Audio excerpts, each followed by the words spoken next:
Alrighty, I think we can get this started. So welcome everyone to today's webinar, The Theory of Change, the Theory of Influence, Lesson Learned from Chicago's New Communities Program with Joel Bookman and Sylvia Chu. It's my pleasure for me to introduce the webinar.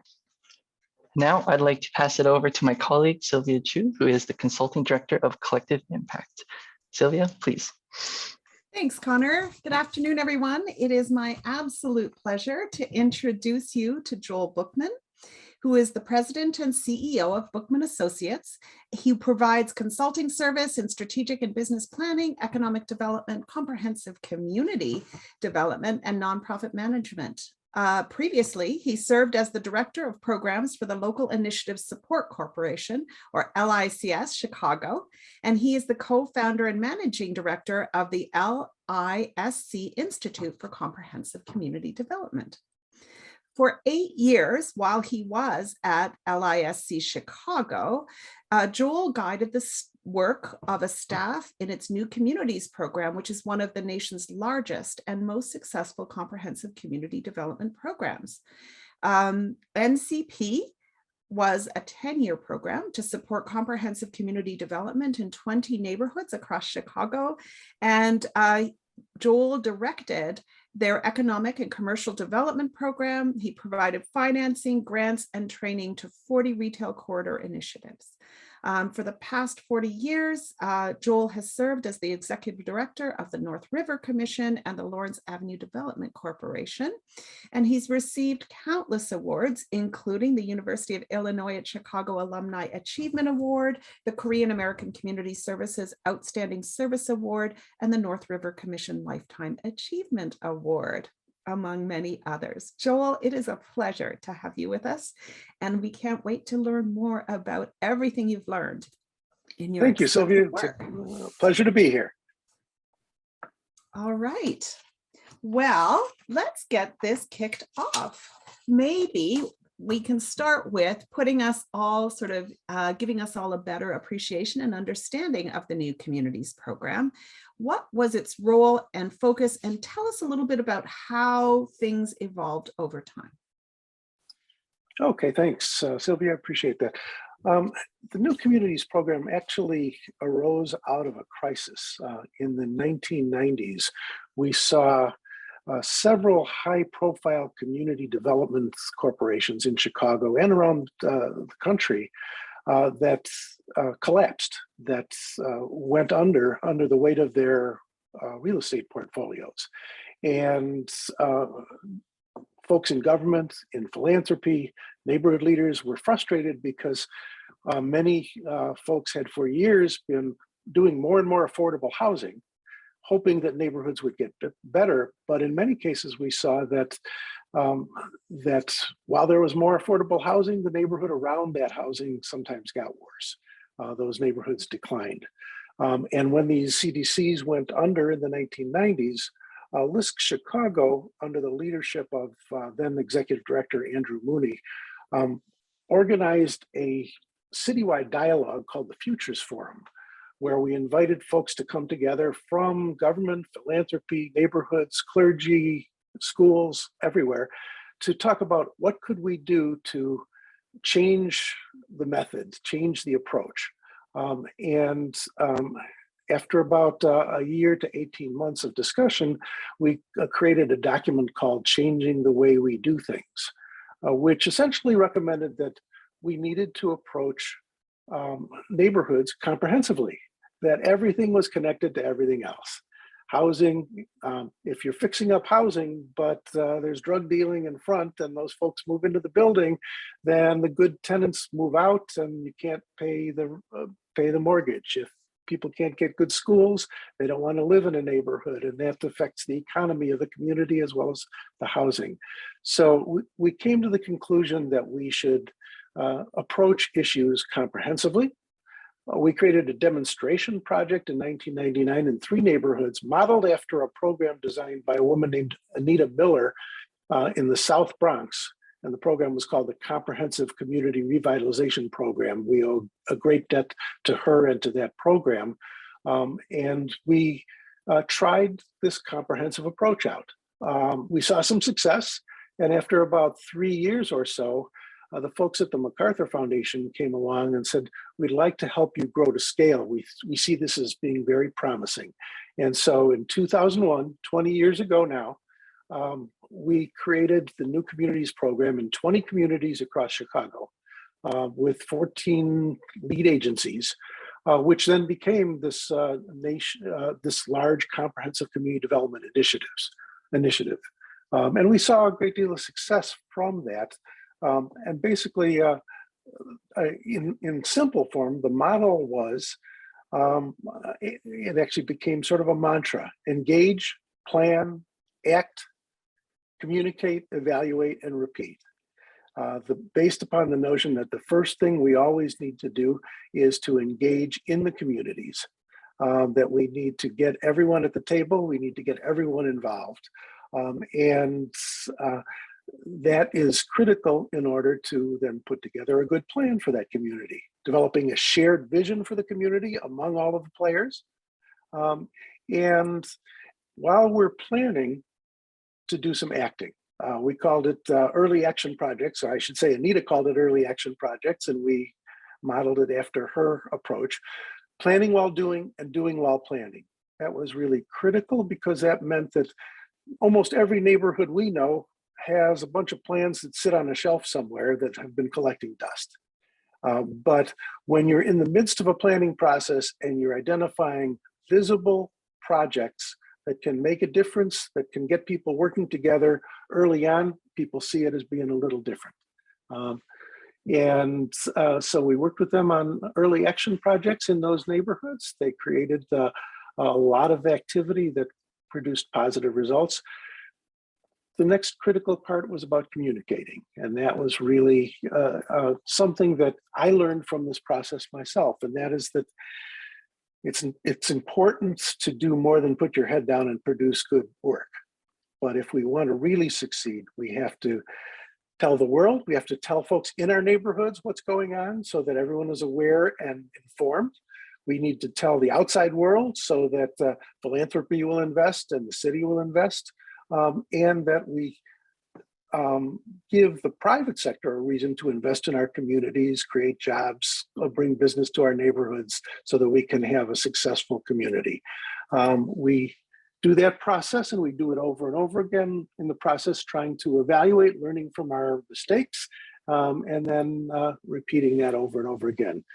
So that is the model that we worked on that evolved from 1999, 2001 through the 10 years of the program. That has really created some interesting and compelling results because of it. I really like how you've unpacked the key activities of what it means to work comprehensively in community. And I think the other thing that really struck me both predominantly in sort of taking a closer look at your biography personally, I was really intrigued both by the diversity of roles and experiences that you kind of held, and then also the diverse kind of perspectives that you, the portfolios that you worked on and the people that would obviously you need to engage around those. So, you know, working with nonprofits, working with the around economic and community development, looking at investment, both attracting investment and then helping to make sure that communities were invested in. How would you say that these diverse experiences have affected how you think about community and neighborhood development? And what I'm going to add a bit to this to see what are some of the myths or the common practices in neighborhood or community development that you have come to expand on or question or challenge? Oh, that's a good one. Well, you know, let me start with the myths to begin with, because in the 1990s, one of the myths was that if you as a community development corporation buy real estate, rehab properties, do affordable housing, maybe do commercial development if you can, you will become self-supporting and you will no longer be on the dole and you will no longer be have to be funded by philanthropy or government, and this good work will go on and on and on. And that was a colossal failure.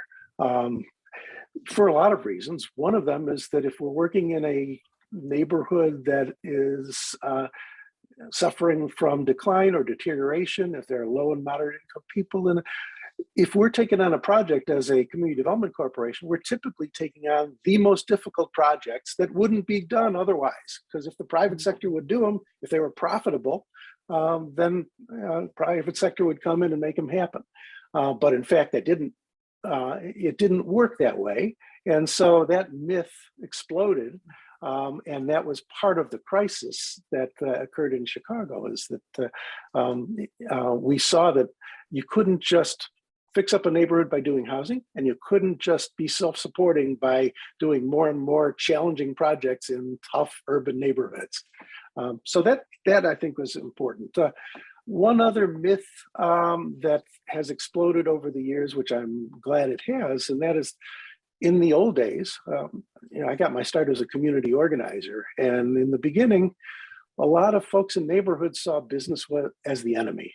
We're the good guys, business is ripping off the neighborhood, and we need to beat up on business, and if they would only do better and invest more, then we would all be happy, and if they would be responsible and accountable. I spent several years running a pizza place when I was saving enough money to go back to graduate school. And I started to realize that business wasn't really the enemy. In my case, I was working 15, 16 hours a day trying to make it work. And that I was just too tired to get involved in a lot of community activities. But that if we could work together with business and find common areas of interest, then we can accomplish more. If businesses thrive, they employ more people, they bring revenue into a community. If we can get that revenue to recirculate in the community, then we can have a healthier neighborhood. That was something I learned at my CDC, where I was executive director at the North River Commission and Lawrence Avenue Development Corporation in Chicago, where there were some visionary people who sat down early on and said, well, our main street's in trouble. If we fix up the main street, then people will want to invest in the housing behind it. People will want to live there. They can get the goods and services they need. We shouldn't treat business as the enemy. Let's work together and support each other. And that has worked in my neighborhood for the last 40 years. And it's something that is now playing out around the country, wherever community development is going on. So those are just a couple of myths that I've seen over the last few years. Love it. The other thing that really struck me as you're speaking is, working in a local business, in a pizza place, gave you a critical kind of perspective that many folks who go straight into the nonprofit or philanthropy sector or community development sector may not bring with them. But yet it was so valuable in challenging the dominant paradigm, I guess, of other community organizers. So let's focus a little on the leadership of the New Communities program. And in particular, I'm really intrigued how you shifted your thinking from thinking about a theory of change, which is sort of the common language around, a shared plan for community change, and evolved it to something called a theory of influence. So can you talk a little bit more about how those two terms or frameworks are different, and how does adopting a theory of influence framework change how the New Communities program thought about your work? Feels like a big mouthful there, but there's a lot there. A big question, yes. Well, I think the first thing to recognize is that when we got into this, we were not sure what the outcomes would be. Many of us started by counting the traditional outcomes that you look at when you're fixing up neighborhoods. How many affordable housing units did you produce? How many square feet of commercial space have you built? How many people were employed in local businesses, that sort of thing. And we counted those outcomes. But the biggest learning that we had in the first few years of the program was that what the real outcome was for us, the best outcome was that through this process, these neighborhoods had created what we began to call a platform, a community platform, because they became this system of relationships that delivered results in their neighborhoods. They first had engaged each other, so they had everyone at the table. They had come upon a shared vision, working very hard to do that. They had created early action projects, which produced visible results. It also gave them practice working with each other so that they could then take on bigger and more complex projects over time. And as they did that, they became this system to be able to get things done. What Robert Sampson calls collective efficacy in his work, which is some of the basis for our thinking around this. It was a system that became a delivery system so that if the city of Chicago wanted to get a program out to the neighborhoods, they could turn to these NCP communities and agencies and say, will you deliver this? It became a delivery system. And it would work because they were not only talking with each other, sharing with each other, they also had a system of accountability built in. Our friends at the Bickerdike Redevelopment Corporation in Humboldt Park were a great example because they would meet monthly or quarterly, and they would look at their plan. They still do to this day, 20 years later, and they would say, all right, who's doing what? Oh, you're having trouble getting the housing done. What can we do to help? Oh, you're having trouble getting the commercial development done. What can we do to help? How can we work together to make it happen? So they kept each other accountable. This was a group of partners led by a lead agency, but lots of other organizations coming to the table, dividing up responsibilities and then producing results and having that accountability system. So this became an accountability structure. It became a delivery system. It became an information network, so that they're all sharing the latest information, whether it's on crime, housing, a great recession in 2008, or a pandemic in 2020. It became a network that could influence this neighborhood. Now, typical analysis says, well, we create a theory of change, but we began to call it a theory of influence, because what we saw is that in a typical neighborhood, there are thousands of decisions being made every day by thousands of different people. This is not a linear effort. You can't fix up housing in the neighborhoods better, because unless you fix up the schools and you have people with jobs and people are healthy, it's not a healthy neighborhood. So we began to see that what was important was to try to find those levers of influence that could make other good things happen in the community. And if we could do that, then we could have a much bigger, much more impactful result. We learned that by observing our friends in the neighborhoods over time, who began to produce more and more good results and more good product.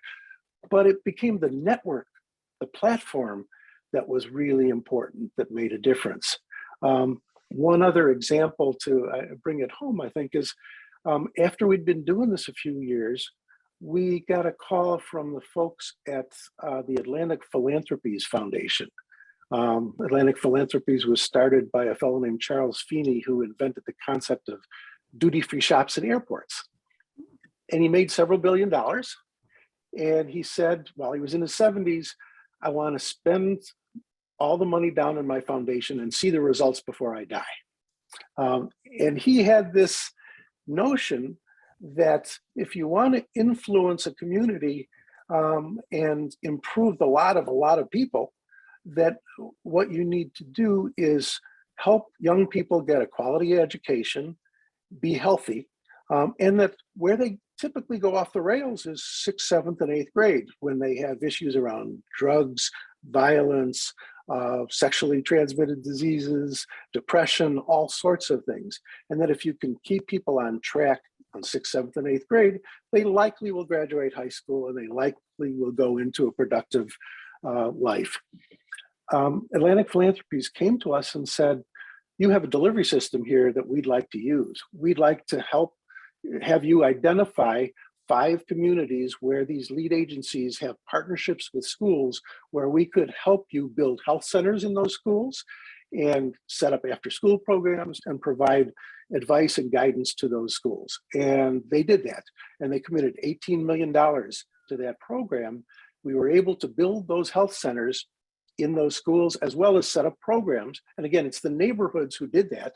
We were the conduit, the intermediary that connected them, but those neighborhoods made it happen. So that in the Englewood community, which is among the poorest of Chicago, and asthma is a very high, at a very high rate in the African-American community there, used to be that somebody would have an asthma attack and they'd get sent to the emergency room at a hospital and be out of school for 3 days. Once this program began, they got sent down to the health center in the school, were treated by a nurse there, and were back in class in 20 minutes. So you begin to see the impact from this kind of work. So we became an attractor of resources through this kind of this platform. And we began to say, we've got to figure out how to measure the influence that can come out of the system rather than just the typical results of the number of units that might be produced. I should mention MDRC, paid by the MacArthur Foundation to evaluate our program, were very helpful in helping us move that process along and think it through. It's still in process because no one has quite figured out how to measure comprehensive development in a really sophisticated and advanced way. But with the help of MDRC, we moved along that path. Wow, such an inspiring story and so many practical and tangible examples. You know, as I was listening to you talk about, you know, the health centers example, you know, nowhere would that have necessarily been in anybody's plan, probably Right. at the start of the year for their neighborhood.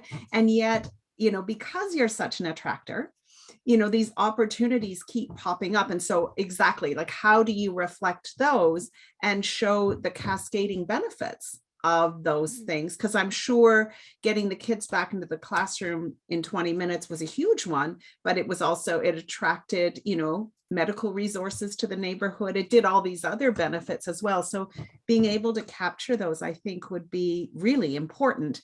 And I can see the limitations of, you know, the extent to which we just stick to our plan and measure whatever was in it and ignore everything else. It requires being flexible, flexible as an intermediary so that we would listen and hear from those communities. We had what we called activist program officers, wonderful folks on the LISC team in Chicago.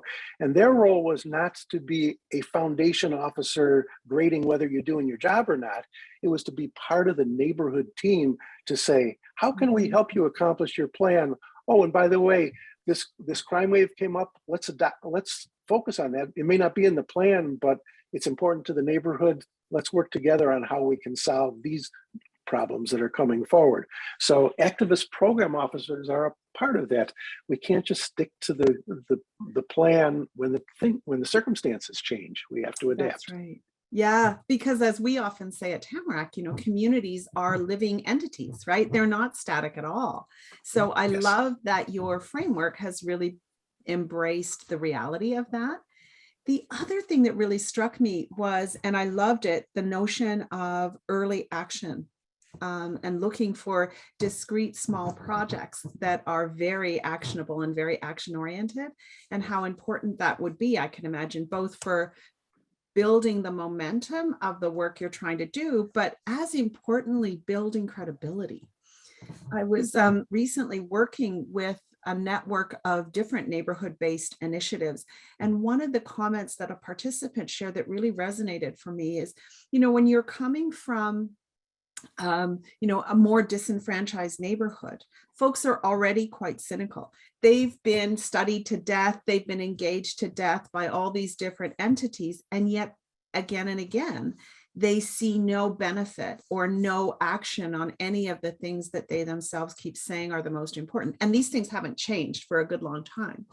And so she's saying, you know, that's another form of trauma that we, as an already traumatized neighborhood, for a whole host of other reasons, are now having to navigate our way through. And so when nobody comes out to the community meeting, are people really surprised? Because it's dangerous to have hope. Yes. So, yeah.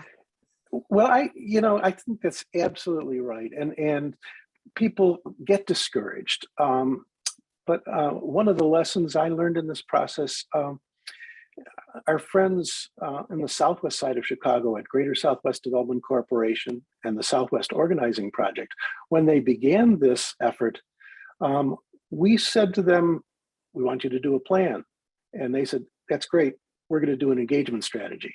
And they said, we're going to take the next 6 to 8 months and we're going to identify 100 leaders who we do not know in this community. And we're going to go listen to them, not have a dialogue, but to go and listen. And they identified 100 leaders. They sent out teams. They trained their folks in the neighborhood to not speak. My friend Jim Caprero, who was the executive director at Greater Southwest at the time, led them in this process along with Jeff Bartow at SWAP. And what they did is they heard all of these folks. They then compiled everything they heard. You know, what do you think is good about the neighborhood? What's weak? Where are the opportunities? What are the threats? They compiled the results. They planned a meeting to present to those folks. They invited those people who they had spoken with, and 250 people came up because they were listened to. Somebody was cared, somebody heard, and they wanted to hear what everyone else was saying. By the time they were done with that process, at the next meeting, 750 people came out to plan how to take action on these projects. So they began to see some really dramatic results. And so that's one of the ways that you build hope. It's all good planning begins with engagement.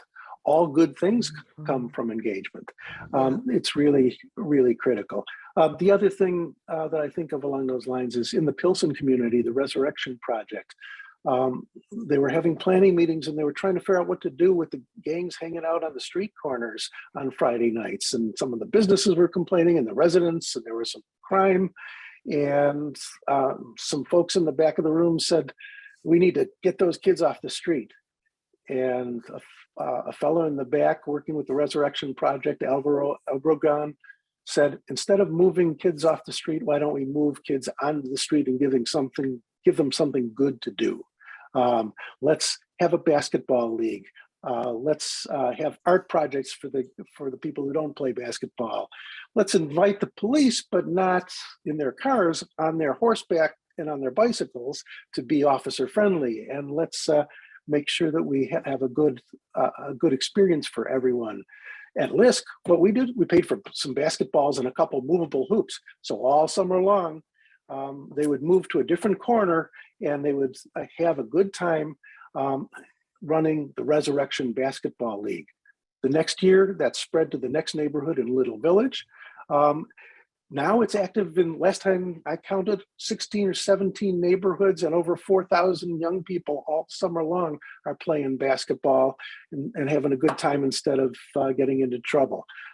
So much so that the Chicago Bulls became a sponsor of the program. And so again, that gives people hope. It gives them encouragement. It creates a positive atmosphere so that they can then work together on difficult and harder projects as they go along. Well, and again, that notion of the platform of relationship as being central, right? So now you've got the next generation through these sets of initiatives actually creating relationships with one another and with some key influences in the community as well. Wow. But again, how do you measure that in your evaluation, which is actually leading us beautifully into the next question, which is, how did you use your theory of influence and the work as you began to understand it in more depth to measure and to communicate both inside and outside the communities about the progress and what you were learning? Well, the first thing that we did was to activate an intensive communication program at LISC, at the Central Intermediary. We hired some out-of-work journalists, paid them by the hour to write stories and to go out into the communities during the engagement and planning sessions, so that instead of having somebody in the neighborhood scratching their heads trying to take minutes while they're doing the planning, we had writers who had come from the Chicago Tribune and the Chicago Sun-Times and other places writing the story of the meeting. And at the next meeting, they would put their story up on the wall and they would say to everybody, did I capture it? And the people in the neighborhood would say, well, you got this right, but you didn't get this other part right, and you misquoted me here, and they would correct it. So people would see themselves in the story, they would see their issues, and they would see that something important was going on. That also meant that we had a documented record of everything that was going on, so we at the central intermediary could see that, oh boy, there were 8 or 10 organizations that are worried about workforce issues and putting people to work. Maybe we should take this concept of the Center for Working Families, now the Financial Opportunity Centers, and grow that. So we helped create 12 financial opportunity centers across the city of Chicago, which, to the credit of the local LISC office in Chicago, still doing a great job running those programs, where people in those neighborhoods are getting financial counseling, income supports, and employment services all bundled together, improving their net assets, their net worth, their income, and their credit scores. So when we saw that there were several neighborhoods having these issues, we began to implement that program. We looked for resources, we looked for tools, and we helped deliver that to them so that they could then run it in their own neighborhood. So from that, we could see the results. So the communication program is really critical. It's important within the community, it's important for us, but it's then also important to tell the story to the city, to the funders, to the private sector, that they see something really good happening.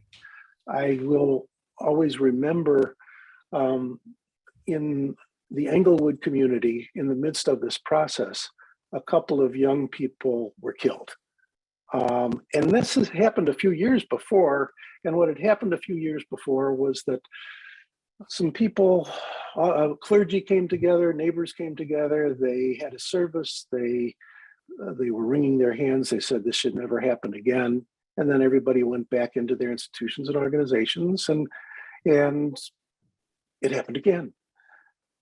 This time it was a little different though, because when it happened, Mayor Daley at the time convened a cabinet meeting the day after those services, and he put the Englewood Quality of Life Plan that the neighborhood had created in front of every cabinet officer, 14 cabinet officers, and said, I want you to find something that you can do in this plan in your department that can support this effort, because we've got to change things.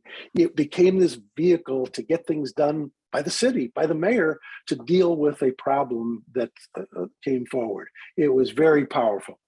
Was everything solved? Was everything better? Absolutely not. Crime has not gone away. There are still issues, but it became a way to address some of these issues where the mayor knew, hey, you do something in this plan, the neighbors want to see it happen. Hundreds of people participated and said, this is a priority for them, so it will be met with a positive response. We know it's something that they want to see happen, and we're going to help make it happen. So those are the kind of vehicles that then provide us with the information system to say, yes, this is working, or no, it's not. It's not as easy as counting the number of units in some respects. Which we did anyway. We still counted that there were over 800 projects done through NCP and $900 million of total investment and 5,000 new housing units built. We counted, but what we came to realize is that it was the network and the system of relationships that really made the difference over time, and that continues to make the difference. Wow. You know, I have a colleague, Mark Kabaj, who often says, no data without a story, no story without data. And you have really crystallized the value and importance of those stories and that qualitative stuff, both in terms of helping people to see the momentum, to see the clarity, and also then for you folks, and you've referred to yourself a couple of times as an intermediary. So I'd love to kind of dig into that in a minute, but it allowed you to see patterns and themes, right? And it also gave you a really powerful vehicle rooted in deep engagement in the community that other stakeholders then could act on. Because when you were telling the story of Mayor Daley, the one thing I thought of is, you know, often if you're standing in the position of an elected leader, you have all these different groups coming at you, and you're having to try and make sense of, is there a coherent response, or what is the it? Whereas the benefit of these community plans rooted in relationship and engagement then give a lot of credence, and they've done that sifting in a way, which makes it easier for some of the system actors then to know how they can contribute. I think that's amazing.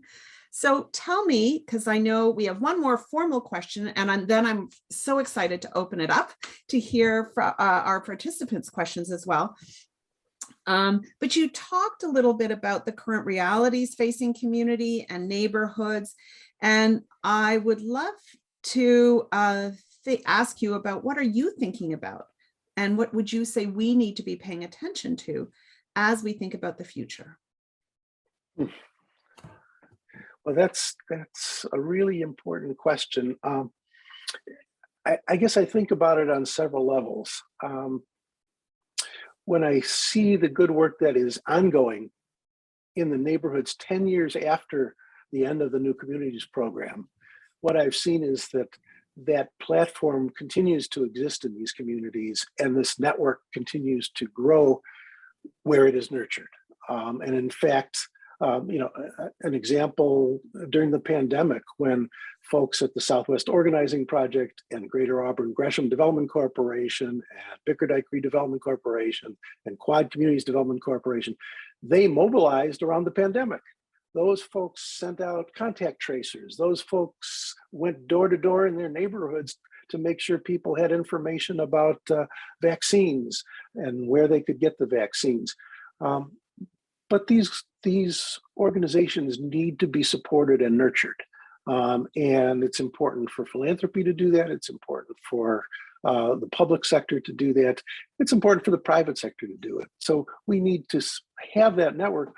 Where it dissipates, where it's not in place, there isn't that united front, there isn't that shared vision, there isn't that delivery system, and that's where you see fragmented communities that continue to suffer. So that is one thing that I think is critical in this process. We need to all do a better job of communicating to the outside world the results of what we're doing in our communities. A lot of folks are depressed about politics, certainly in the United States. I don't know about in Canada nearly as much, but there's a lot of negative stuff going on. And in fact, if you look at the media, if it bleeds, it leads. The media is under siege because they're trying to get eyeballs to watch their TV screens. And what attracts is violence and negativity. But I've been in 26 cities and 85 neighborhoods over the last few years. And everywhere I go, there are really good people working really hard to make their block better, their neighborhood better, their community better, and their city better.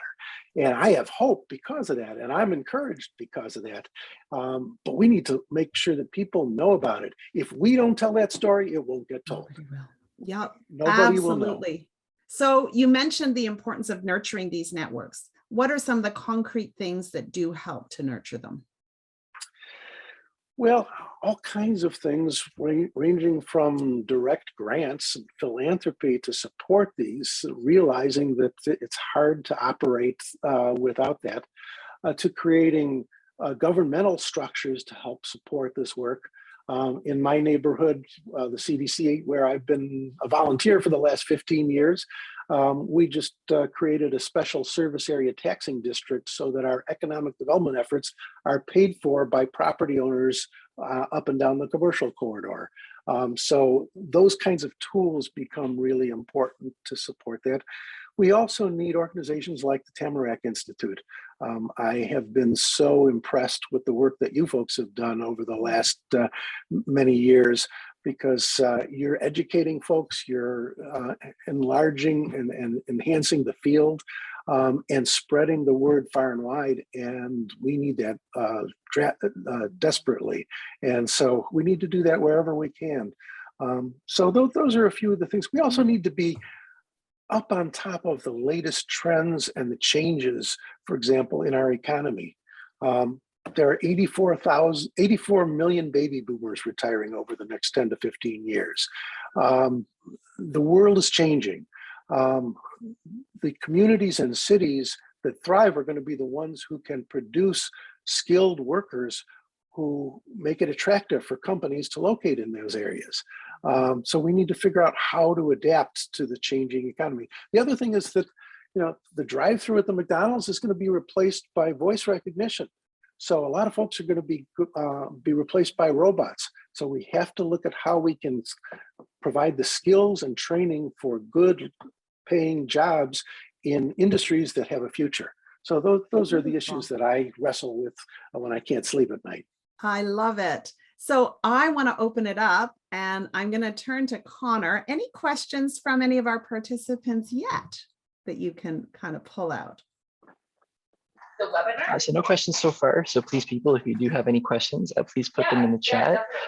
Joel, just while we're waiting, I'm curious. So you seem like a guy who has a ton of stories. I was wondering if you could share one of your most memorable stories, kind of the work you've done with the New Communities program. Is there anything that kind of sticks out in your mind that really left an impact with you? One of the most memorable stories, yes. Well, there are a lot of them. I mentioned before the basketball program, the Resurrection Basketball League, that then became B-ball on the block when it expanded to 2 or 3 neighborhoods, and then it became Hoops in the Hood when it went to 16 neighborhoods. When it went into the back of the yards community on the southwest side, there was a lot of fighting going on, a lot of violence, and there was a gang conflict going on. And when Hoops in the Hood went into that community, there was a lot of nervousness.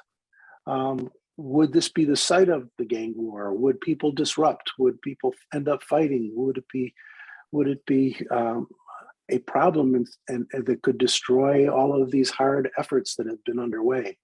And I remember there were literally dozens, if not hundreds, of people around when that first basketball game was about to begin. And there was as usual happens in the basketball game, the 2 sides come together and the referee throws the ball up and then there's a tip-off. And it turned out that the folks on one side were with one gang and the folks on the other side were with another. And there was silence. And just before the referee threw the ball up, the 2 folks in the middle shook hands. And people started crying on the sidelines. I get choked up just thinking about it. But as an example of how a program like this and the joint efforts of these people in that neighborhood, this wasn't anybody from on high doing this. This was folks in the neighborhood who put the program together, made it happen, trained referees to referee, brought these people together to have that moment. It made a difference, and it changed the dynamics. Does it change the world? No, it doesn't even change the entire neighborhood, but it changes the way people think about themselves and how they interact. And I think that's just a really powerful statement as to how this kind of work can make a difference over time. Beautiful. I see a couple of raised hands and a bunch of questions. Do you want me to lead off with this one, Connor? No, I can take the questions. We had some up here in the question box as Joel is sharing that really moving story. So thanks for sharing that, Joel. Our first question is from an anonymous attendee. Thank you for the question. In communities that don't have an LICS office or any other organizations that already function as an intermediary, what types of organizations, if any, have you seen fill the intermediary role? Oh, I've seen it filled by all sorts of different folks. I've seen foundations step forward and really support this kind of work in San Diego, where the Jacobs Foundation was very active, and the several other foundations stepped forward and supported community efforts. In Jacksonville, Florida, the Community Foundation is for Northeast Florida is a big supporter of these efforts. In that case, there is a LISC office there, but having a foundation partner, a lead partner, is really critical to make this work. And long-term support is really critical because you don't produce results overnight, at least not these kind of results. It really takes a few years for the relationships to develop, for people to see results, and for it to grow. So it can be a foundation. In some cases, I've seen governments step forward where a Department of Planning or a progressive commissioner might step forward and fund various programs and coordinate programs and help make it work. Enterprise Community Partners in the States has been very active in this area as well over time, from time to time, different organizations in different places. So it can be a United Way in several cities around the country has been a very active player in the space. Recently in Chicago and Cincinnati and several other places, Indianapolis as well. So it can be anyone with respect and commitment and some resources or the ability to attract resources. Awesome. I think that kind of also ties nicely into a next question, which is also from an anonymous attendee. Thank you for your question. The question is, Joel, you mentioned the importance of creating community-based governmental structures. How do you do this without ostracizing equity-seeking groups? Good one. Well, our approach is bring everybody to the table and work together and work very hard for that shared vision and look for those common areas of agreement. It's sort of a different kind of organizing than used to be done because a lot of it is institutional based. It's identifying the banks, the hospitals, the major employers, as well as others, as well as those organizations that are more grassroots oriented with fewer resources. We want everybody at the table, everyone in the tent. We want to look at how we can make as many people as happy as possible. We want to find the broadest areas of agreement. There will always be areas where there is disagreement in any community. Our focus is, let's find some things we can agree upon. We're not going to solve the most difficult problem on day one, but maybe if we solve some small problems, we can build some trust and we can find some areas of agreement where we can work together. And that seems to work pretty well over time. I remember in one neighborhood in the south side of Chicago where there was some conflict going on, but everybody was complaining about a rubble-strewn lot on the corner where people were hanging out and there were problems there. And we connected them with Kaboom, and they got 250 volunteers and they turned it into a park in one day. And boy, were they proud, and they should have been, because they produced a real result for folks in the neighborhood. And they started saying, well, you know, we built a park. Gee, maybe we could help turn around the school. Gee, maybe we could do some other things. So it's by having those small scale successes that you can grow into overcoming those larger problems. Not every problem can be overcome. Not every problem can be solved, but we can make progress along the way and make a real difference. Amazing. Our next question is from Stefan. Thank you, Stefan. Do you have any stories of hybrid approaches that couple different services? Example, greater online access or nurturing individuals and communities to self-organize events locally? Sure. The way that we approach the New Communities program is that, in fact, everything is related to everything else. And so we tried to avoid those silos whenever possible. I mentioned the Center for Working Families, the financial opportunity centers, where folks provided income supports, financial counseling, and employment services in a neighborhood. Well, that's great. It helps give people some capacity. My friends at Auburn Gresham and in the Quad communities would meet monthly with the folks at the Financial Opportunity Center and with other committees working on projects in their neighborhoods to find out where are projects being built, who is building them, who needs employees, who might benefit from a training program, so that the people coming out of the Financial Opportunity Center could have a pipeline to work in the shops and lofts at 47th Street that the folks at Quad Communities designed, planned for, and spent 7 years working on getting built. And so people from the neighborhood benefit from it. So it's that integration that becomes really critical. It was the coordinating lead agency, in some cities they call them convening agencies, that helps to play that role, bringing the different skill sets together, the different groups in the community, getting people out of their silos and figuring out how do we blend this so that it makes sense. You know, the basketball program I talked about, one of the offshoots was a group who set up that referee school so that people could learn how to be referees. They could get paid for that by the park district over time.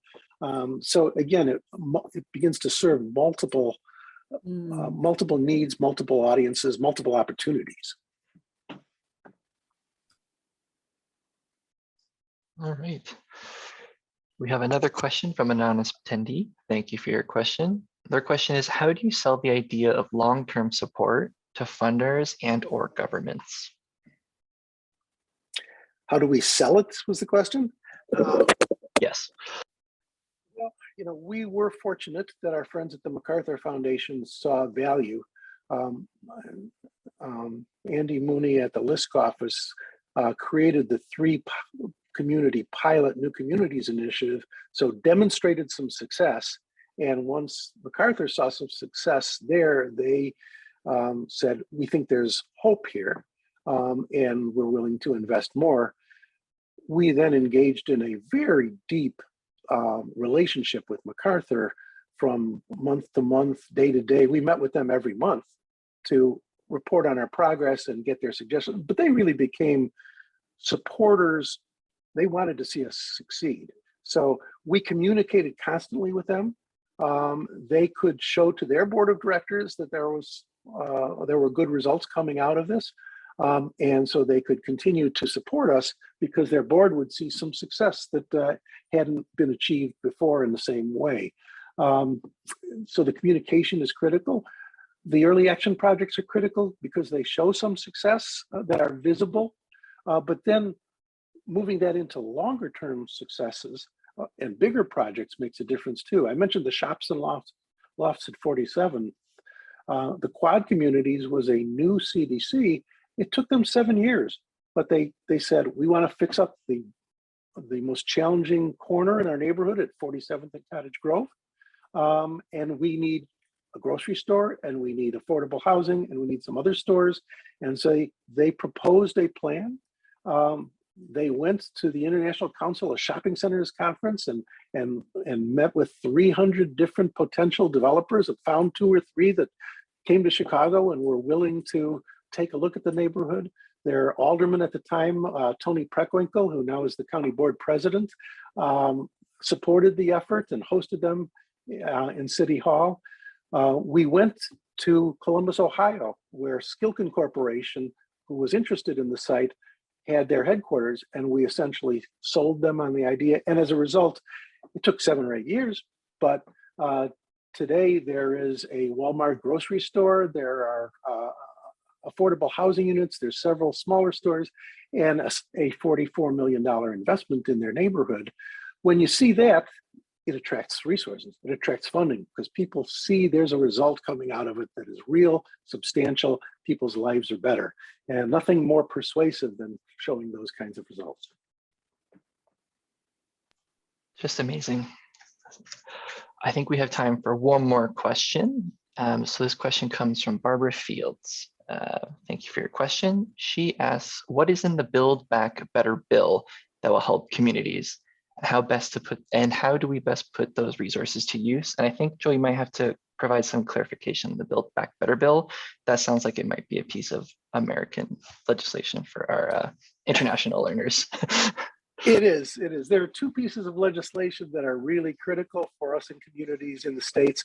The first was the infrastructure bill that passed last week, and Build Back Better is the next round of, for lack of a better term, stimulus funding that is being committed, if it passes, by the federal government to support activities around the nation. That is being negotiated. There is everything from funds for affordable housing to funds for climate change, which is critical, to economic development initiatives that can support both infrastructure projects as well as some of the other projects that are needed throughout our communities. The exact amount is still being negotiated over, but we talked about how do you get this work going. It is when the federal government is priming the pump, when the federal government is helping to support the infrastructure. And when I say infrastructure, the infrastructure bill primarily talks about things like water and sewers and climate change and that sort of thing. But part of the infrastructure is the human infrastructure. And that's something that is important in Build Back Better. It is supporting the good work of people and organizations doing affordable housing and economic development and workforce development and climate change and all of the equity issues that we need to address in our communities across the nation. So one of the big contests, fights, will be how those dollars actually get spent in the end, how they get divvied up and how they go about it. But there is a pool that will be available that if it's passed, when it's passed, and we're going to all have, in the states, are going to have to be on the watch to make sure that it goes to the right places and for the right kinds of projects. It is being divvied up to the states and to other levels of government, but how it ultimately will be spent, it will be in large part dependent upon how those of us in communities rise up and make our needs and our voices heard. Wow. I'm just going to chime in here and say, I can't believe an hour has flown by. So much great dialogue, so many lovely stories that really illustrate, this work and you know it well. And you've given us a couple of really great fundamentals to hold on to. So thank you, Joel, on behalf of all of us. And thanks to our participants who've been asking such juicy questions. Thanks, everyone. Have a great afternoon.